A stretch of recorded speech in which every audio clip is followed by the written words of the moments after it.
Physics में भौतिक राशियाँ एवं विमीय सूत्र पार्ट सेकंड। एग्जाम में ग्रुप डी का एग्जाम आ रहा है, तो देखो इन नोट्सों से बाहर मेरी गारंटी है तुम्हारे लिए एक क्वेश्चन भी बाहर नहीं जाने दूंगा। हम नेक्स्ट बात करते हैं त्वरण को लेकर। त्वरण क्या होता है? वेग बटेगा समय क्या होता है? त्वरण।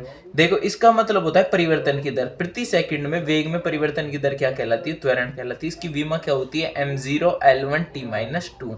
अब देखो बल के बारे में बात करते हैं। बल क्या होता है? द्रव्यमान इंटू में त्वरण। द्रव्यमान इंटू में त्वरण क्या होगा? देखो इसकी क्या होगा? द्रव्यमान इंटू में त्वरण क्या होगा? बल का ऐसा ही मात्रक क्या होता है? न्यूटन। और देखो बल को हम कौन सी विमा से प्रेजेंट करते हैं? m1l1t-2। ये इसकी विमा हो जाएगी बल की। अब कार्य की विमा को जाकर देखते हैं हम। बल गुणा में विस्थापन क्या होगा? कार्य। देखो कार्य की परिभाषा क्या होगी? बल गुणा में विस्थापन को ही हम क्या कह सकते हैं? कार्य। और इसका ऐसा ही मात्रक क्या होगा? मीटर या जूल। अब देखो अब इसकी कार्य की जो विमा होगी m1l2t-2। अब बात करते हैं शक्ति को लेकर। शक्ति बराबर क्या होता है? कार्य बटे का समय। इसका मात्रक क्या होता है? कार्य बटे का समय। और इसकी विमा क्या होगी? m1l2t-3। आवेश। अब आवेश को लेकर चलते हैं। आवेश होता है धारा गुणा में समय। अब देखो धारा गुणा समय m0l0t-1 और a-1। धारा बराबर होता है थीटा बटे का टी। देखो विभव और विभवांतर को लेकर बात करते हैं। विभव और विभवांतर में कार्य बटे का आवेश। विभव और विभवांतर दोनों को सेम प्रेजेंट में लिखा जाता है। विभव को विभवांतर कहा जाता है और इसे लिखते हैं हम कार्य बटा का आवेश से। m1l2t-3 a-2। ऐसे ही इसको याद कर लेंगे। इसकी विमा क्या होगी? m1l2t-3 a-1। अब बात करते हैं नेक्स्ट लास्ट एंड फाइनल जो आपका विमा है। विमीय सूत्र में अंतर्गत जो आता है वो होता है प्रतिरोध। और प्रतिरोध को हमेशा याद रखना है। इसके ऊपर जो डेरिवेशन वाले क्वेश्चन आते हैं फिजिक्स में ग्रुप डी के अंदर, वो जरूर आएगा एक क्वेश्चन। इसका फॉर्मूला याद रखना, R बराबर का V/I।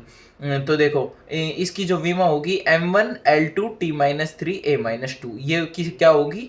इसकी प्रतिरोध की विमा होगी। अब नेक्स्ट देखते हैं हम वे राशियां जिनका कोई मात्रक या न कोई विमीय सूत्र होता है। जिनका कोई भी मात्रक नहीं होता और ना कोई विमीय सूत्र होता है। तो देखो ऐसी कौन कौन सी राशियां हैं जिनका कोई भी विमीय सूत्र नहीं होता। तो देखो देखते हैं। रेडियन, स्टैंडियम, विकृति, अपवर्तनांक और अपेक्षित घनत्व। ये जो 5 पॉइंट हैं, 5 राशियां हैं जिनका कोई भी विमीय सूत्र नहीं होता। अब देखो एक छोटी से पॉइंटर समझ लो कि नैनो कण का आकार कितना होता है। नैनो कण का आकार होता है 10⁻⁻6 से लेकर 10�9 तक। ये नैनो कण का आकार होता है। अब बात करते हैं दूरियों के मात्रक की। देखो दूरियां कैसे कैसे नापी जाती है? दूरियां नापी जाती है जैसे खगोलीय दूरी। खगोलीय दूरी का मतलब होता है कि जो सूर्य और पृथ्वी के बीच की दूरी है उसे खगोलीय दूरी कहा जाता है। और इसे नापते किसमें? एयू में नापते हैं।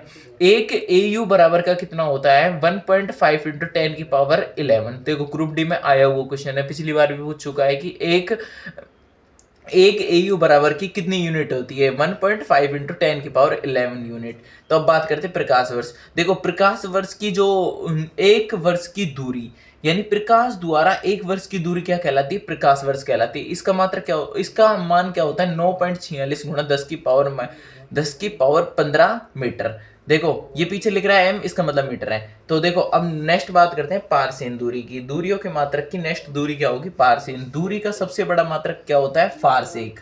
दूरी का सबसे बड़ा मात्रक क्या होता है? फारसेक। एक फारसेक बराबर कितना होता है? 3.26 प्रकाश वर्ष। एक फारसेक कितना होता है? 3.26 प्रकाश वर्ष। और माइक्रोन कितना होता है? 10⁻⁻6। देखो अब यहाँ से आगे यहाँ तक तो ये बता दिया कि एक फारसेक बराबर की यूनिट कितनी होती है? 3.26 प्रकाश वर्ष होती है। ये हमेशा याद रखना है। पिछली बार एग्जाम में पूछा भी जा चुका है कि 3.26 यूनिट होती है इसकी।